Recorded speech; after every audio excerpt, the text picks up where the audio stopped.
Dans la bouche de nombreux penseurs, philosophes, écrivains occidentaux ayant accès à la tribune médiatique ces 40 dernières années, il est une idée devenue loi scientifique qui fait de l'islam une religion intrinsèquement terroriste. Ils affirment qu'au sein du dogme musulman, certains versets ou hadiths recommandent l'intolérance envers les autres religions et les non-croyants et appellent surtout au meurtre de ces derniers. Ils ont baptisé ce concept par le fameux et non moins illustre mot valise djihad. La fameuse guerre sainte contre les kuffars, pour eux c'est la base.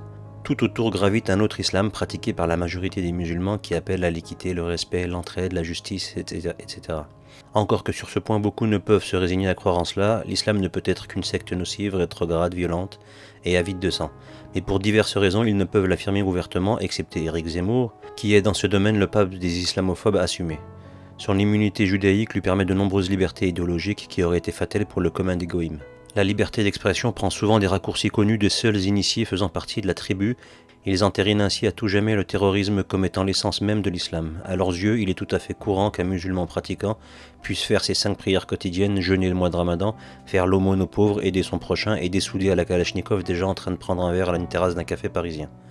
Il est passé de l'islam normal, autrement dit modéré, à l'islam radical. Il s'est radicalisé. Cela peut se produire, c'est une possibilité encourue par les musulmans puisque inclus dans les textes dogmatiques. C'est le cœur de la bombe islamique. Elle peut exploser à tout moment car présente en chacun du 1,5 milliard de musulmans de la planète et des quelques 6 à 7 millions de résidents en France. Ainsi, les musulmans sont les pratiquants d'une religion schizophrénique qui promeut de nobles valeurs parallèlement à l'extermination des croyants des autres religions et autres athées.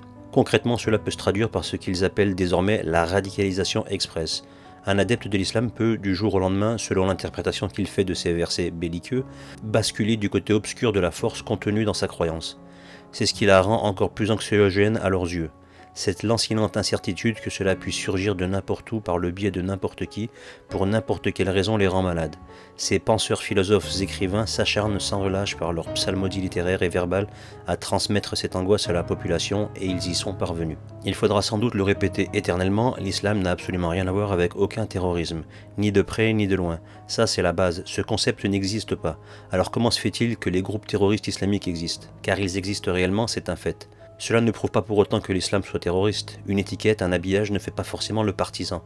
N'importe qui peut créer un groupe idéologique se revendiquant d'une religion alors même qu'il enfreint les règles de cette même religion, la salissant par la même occasion aux yeux des populations. Cela prouve-t-il que la dite religion est d'essence terroriste ? Cela n'a absolument aucun sens. C'est pourtant ce schéma intellectuel hautement stupide qui est mis en place avec les multitudes de groupuscules terroristes se revendiquant de l'islam.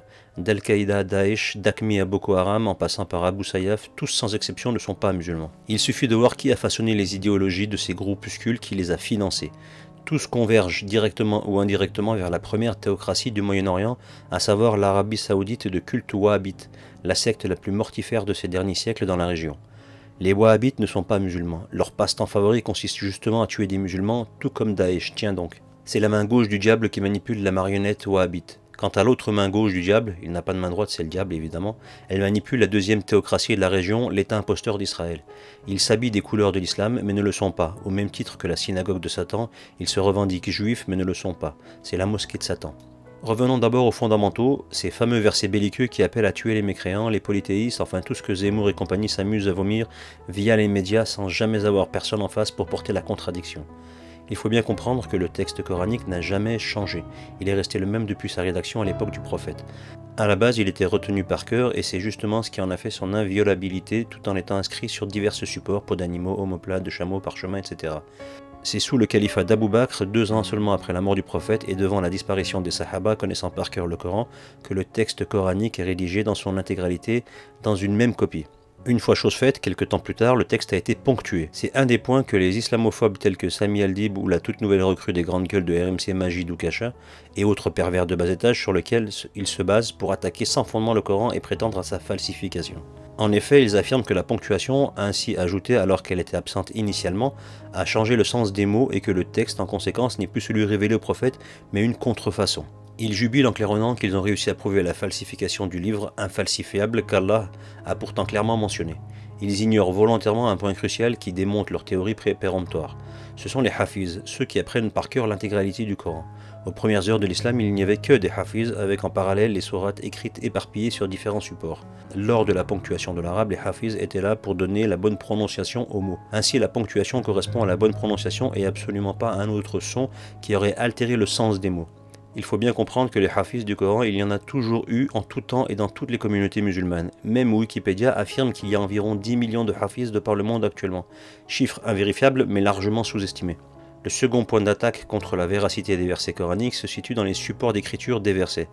Il apparaît, selon eux, que des versets ont été rédigés sur certains supports puis effacés et qu'ensuite on aurait réécrit par-dessus des versets adaptés, arrangés, etc. Pour affirmer cela, ils se basent sur les technologies qui ont, toujours selon eux, prouvé la réécriture ultérieure des versets, donc leur falsification. Encore une fois, les hafiz réduisent à néant leurs mensonges. Il est extrêmement important d'évoquer leur mystification afin de les exposer à la lumière. L'islam n'a pas de zone d'ombre, il n'y a rien à dissimuler. Et un autre point risible se trouve du côté de Sami al-Dib, décidément. Cet acharné de la vérité, qui l'arrange, lui fait dire que le texte coranique en arabe est en réalité une falsification du texte original rédigé en araméen. Ainsi, il développe une théorie qui prétend que si on revenait au verset coranique en araméen, le sens deviendrait alors totalement différent. Hormis le fait qu'il ne prouve absolument pas ses affirmations, puisqu'il spécule simplement sur le sujet, tout cela est hautement ridicule, puisqu'encore une fois, le fait de disposer de hafiz, depuis toujours, a permis de systématiquement rétablir les moindres modifications de sens qu'aurait pu subir le corpus coranique tout au long des siècles. Il faut simplement savoir que Sami al-Dib est un athée laïque d'origine palestinienne, de souche chrétienne. Il prétend que le Coran est l'œuvre d'un rabbin. Ennemi véhément de la parole divine coranique, il s'acharne à prouver sa fausseté. Je peux prédire sans me tromper qu'il mourra et qu'il n'y parviendra pas, ni lui ni personne d'autre. Il s'acharne à changer le sens des mots, à lui trouver différentes manières de les écrire, et même une autre langue, rien n'y fera, ces guerres sémantiques, ils l'ont définitivement perdue, comme toutes celles qu'ils ont lancées contre la parole du Créateur. Et pourtant ils ne comprennent pas. L'autre angle d'attaque, c'est l'interprétation fallacieuse. L'islam interdit par exemple formellement le meurtre. Les guerriers sophistes ont réussi à persuader les ignares qui les suivent que le meurtre fait partie intégrante du corpus coranique, alors qu'en ayant lu une seule fois le Coran et en ayant un minimum d'esprit critique, ce mensonge s'autodétruit immédiatement. Si je me définis comme étant un végétarien et que vous me voyez manger une escalope de veau, me considérez-vous toujours comme un végétarien ? Non, évidemment, il en va de même pour les musulmans concernant le fait de tuer des innocents. Il est vraiment dommage de devoir expliquer un point aussi évident. C'est bien la preuve de la stupidité intellectuelle des masses occidentales. Les islamophobes et tous ceux qui détestent l'islam en général partagent ces points communs d'être amnésiques et incapables de comprendre qu'un verset doit être pris dans son contexte, sans quoi on peut lui faire dire tout ce qu'on l'on veut.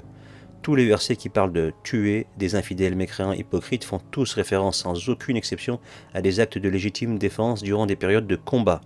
Tous. Il s'agit des commandements divins suite aux attaques et aux tortures infligées aux musulmans par les tribus hostiles à l'islam et aux prophètes, soit de leurs alliés polythéistes avec qui ils avaient signé des pactes et qui se sont parjurés par la suite et ont attaqué traîtreusement les musulmans.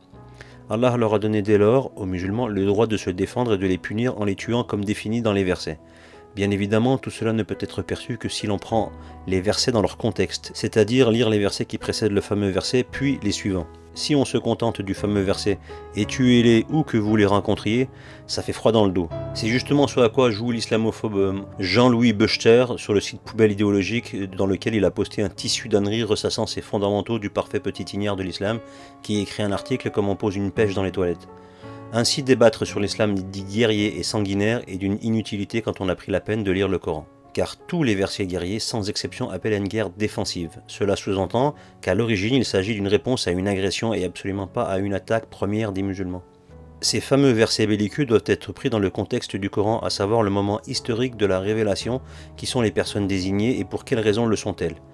Car si ces polythéistes qu'on appelle à tuer vous ont au préalable persécuté durant une dizaine d'années, ont tué impitoyablement des dizaines de musulmans, car musulmans, et qu'in fine ils envisagent de fondre sur vous et de vous massacrer jusqu'au dernier en traître au milieu du désert, alors que vous venez justement de quitter la ville à la recherche de cieux plus cléments, là on réfléchit à deux fois avant d'affirmer le caractère belliqueux, alors même que c'est de la pure légitime défense. Seul le contexte peut expliquer cela, sans parler de la traduction du texte qui est souvent plus que douteuse et trahit parfois le sens même des versets. Sorti du contexte, on peut faire dire tout et n'importe quoi, en l'occurrence pour reprendre les propos de Zemmour et de tant d'autres qui affirment que le Coran appelle au meurtre des juifs et des non-croyants en soutenant que l'islam contient dans son essence un germe de terrorisme. Ce genre d'allégation prouve l'ignorance de son auteur concernant la révélation coranique, mais surtout la base morale de l'islam qui est l'essence même du culte musulman. Et il aurait dû savoir qu'en islam, il n'y a aucune tolérance pour l'injustice, pour les corrupteurs, pour les criminels. L'islam est toujours du côté du plus faible, de l'opprimé, c'est le cœur du dogme islamique. Ignore-t-il que dans cette logique, l'islam ordonne le convenable et interdit le blâmable? Zemmour et ses zélotes islamophobes ne s'encombrent pas de ce genre d'informations qui mettent à mal leur théorie haineuse. De grâce, occupez-vous, Éric Zemmour, du fruit de vos croyances criminelles et évitez de prêter aux autres vos tares, vices et crimes de sang. La terre ne s'en portera que mieux. En outre, elle dissimule très mal le dogme religieux judaïque du Kol Nidre, ainsi que le frankisme, le sabbataïsme et le maranisme, les mères fondatrices du parjure et qu'elle a rebaptisé Taqiyya en l'imputant de force à l'islam. La Taqiyya est un acte isolé qui ne peut être effectué que lors d'une seule et unique raison, à savoir lorsque la vie du croyant est en danger immédiat. Il peut, si le fait d'être musulman risque de lui coûter la vie, affirmer qu'il ne l'est pas et donner des signes qui vont dans ce sens. C'est seulement, dans ce sens, un acte de sauvegarde de sa vie et uniquement pour cela. Une fois le danger disparu, la dite taqiyya n'a plus lieu d'être. Mieux que cela, elle deviendrait aussitôt une grave transgression aux recommandations divines qui imposent la vérité et la justice à tout musulman en tout temps. Une seule lecture du Coran permet d'accéder à tous les versets relatifs à la vérité, à la justice, à l'interdiction du mensonge, à l'équité entre les hommes, quelle que soit leur religion et leurs origines. Mais la plupart des détracteurs n'ont absolument pas lu le Coran. De plus, il existe différentes formes de taqiyya en islam comme évoqué dans ce verset. Sourate 2, verset 173. Certes, il vous est interdit la chair d'une bête morte, le sang, la viande de porc et ce sur quoi on a invoqué un autre qu'Allah. Il n'y a pas de péché sur celui qui est contraint sans toutefois abuser ni transgresser, car Allah est pardonneur et miséricordieux. Encore une fois, cela est permis seulement sous la contrainte, c'est la condition qui l'autorise. Sans cette condition, point de possibilité ni de désavouer Dieu, ni de consommer ce qui est interdit. Quant aux djihadistes piliers de bar qui mangeaient du porc, sniffaient de la coke et fréquentaient les prostituées et ou des gigolos, qui sont selon les penseurs squatteurs des plateaux de télévision en mode taqiyya, il leur a semble-t-il échappé qu'ils ne font rien pour paraître comme musulmans. C'est même le contraire. Car faire partie de groupuscules djihadistes, être fiché S et pour certains avoir déjà fait des excursions en Syrie ne correspond pas à la taqiyya bien comprise, c'est évidemment de cette manière que l'on dissimule ses intentions djihadistes, n'est-ce pas? La taqiyya la plus logique, telle que définie par la pensée judaïsante qui dirige les médias français, voudrait que l'on prie un Français, de souche, un Stéphane par exemple, 42 ans, n'ayant rien à voir ni avec l'islam ni avec les Maghrébins, bien inséré socialement, marié à une athée de culture catholique, 2 enfants, une maîtresse, des copains de 3e mi-temps qui bossent chez EDF depuis 12 ans, une maison secondaire familiale dans le Perche, des actions, une assurance vie, qui vote scrupuleusement et qui râle de la même manière, qui manifeste ponctuellement et gratte son ticket de loto tous les vendredis 13 que Satan fait. Une vie de routine anonyme qui prendrait subitement fin après plusieurs années quand il ira se faire exploser dans le marché de Noël de sa ville. On apprendrait alors que Stéphane s'était converti à l'islam wahhabite à l'âge de 18 ans et qu'il s'était auto-baptisé Abou Mustapha El Barbichou, mais que depuis tout ce temps, il avait dissimulé sa foi au point d'adopter le comportement contraire, transgressant tous les interdits de l'islam. Lui, ce serait un vrai adepte de la taqiyya. Personnellement, les seules personnes que je reconnais dans le personnage fictif de Stéphane, ce sont les espions occidentaux et israéliens qui se fabriquent des identités fictives, des années durant prenant femmes, job, maison et enfants sous leurs fausses identités. En France, on a eu droit à une série hautement ridicule sur le sujet intitulée Le Bureau des légendes. Les légendes qui sont les identités inventées de toutes pièces qui serviront à l'agent pour mener à bien sa mission d'infiltration. La prière juive du Kol Nidre offre en revanche d'être exonéré des promesses non tenues et des mensonges et transgressions que l'on a accumulés durant l'année. On est blanc comme neige grâce à cette prière. Cela permet de planifier ses mensonges, de se perjurer sans crainte, de trahir de façon zen en se disant qu'au final on solde le tout une fois par an. Si vous osez faire ce parallèle, vous serez immédiatement taxé d'antisémite. C'est de bonne guerre. Question à une beubare, mon cher Zemmour. C'est quoi un islamiste? C'est quoi la charia? C'est quoi une radicalisation express? Autant de mots valises n'ayant plus aucun sens et que les moujons sont incapables d'expliquer de manière claire alors qu'ils les utilisent à tout bout de champ. Ils n'y parviennent qu'à grande peine en les farcissant d'autres mots valises tous autant indéfinissables tels que salafiste, extrémiste, djihadiste. Des mots valises qu'on leur a mis dans la bouche et qu'ils régurgitent à l'instar des vocables fondamentaux du parfait petit Zemmour sionisé. Il faut étayer l'affirmation que l'on soutient ou sortir son joker Fake Semitic Affiliation qui dispense aussitôt de toute justification. C'est quoi un islamiste extrémiste? C'est quoi un musulman modéré? À chaque mauvaise réponse, un coup de menorah clouté dans l'échico, vous êtes prévenus. C'est peut-être comme disait l'humoriste Bounaïmin, c'est quelqu'un qui fait 2 prières et demie par jour. Allah est grand? Non, il est moyen. Trêve de plaisanterie, la laïcité n'est en réalité qu'un ensemble de lois profanes. C'est également une charia avec cependant une différence de taille, c'est qu'elle est définie par et pour Satan et son culte dualiste, alors que la charia islamique est définie par et pour Allah, le créateur de toutes choses. La charia satanique est donc l'ensemble des lois laïques, le joli mot pour dissimuler la religion démoniaque qu'ils font pratiquer à l'insu des moujons aveuglés par l'illumination maçonnique depuis près de 2 siècles. En France, il y a la communauté juive la plus importante d'Europe. Mathématiquement, c'est en France qu'il y a le plus gros contingent de Sayanim. Si on pousse l'analyse jusqu'au bout et si on connaît un minimum ses fondamentaux, à savoir que les Sayanim sont les petits soldats du Mossad de par le monde et que le Mossad frappe les ennemis d'Israël systématiquement avant même qu'ils n'aient agi, qu'ils travaillent sous faux drapeau, qu'ils montent des opérations indifféremment dans le monde avec une facilité déconcertante et que la majorité de leurs cibles sont les pays arabo-musulmans, leurs dirigeants, leurs intérêts directs ou indirects et tous ceux qui ont collaboré de près ou de loin, ou qui pourraient collaborer avec eux, ou mieux, ceux qui ont refusé de collaborer avec le Mossad, comme l'ingénieur canadien Gérard Bull, ou probablement Henri Paul, le chauffeur de Lady Di et Dodi Al-Fayed. Les adeptes des théories d'Éric Zemmour devraient savoir que les attentats islamistes qui se sont produits en France, ceux attribués à Mera, ceux de Charlie Hebdo, du Bataclan et de Nice, sont typiques de la signature mossadesque. Je leur conseille fortement 2 ouvrages sur le sujet qu'ils semblent ignorer, traitant du fonctionnement du Mossad, By Way of Deception de Victor Ostrowski et les opérations secrètes du Mossad de Gordon Thomas. Ainsi, les crimes que l'on impute à Michael Harpon, d'avoir assassiné à l'arme blanche 4 fonctionnaires de police au cœur même de la préfecture de police de Paris,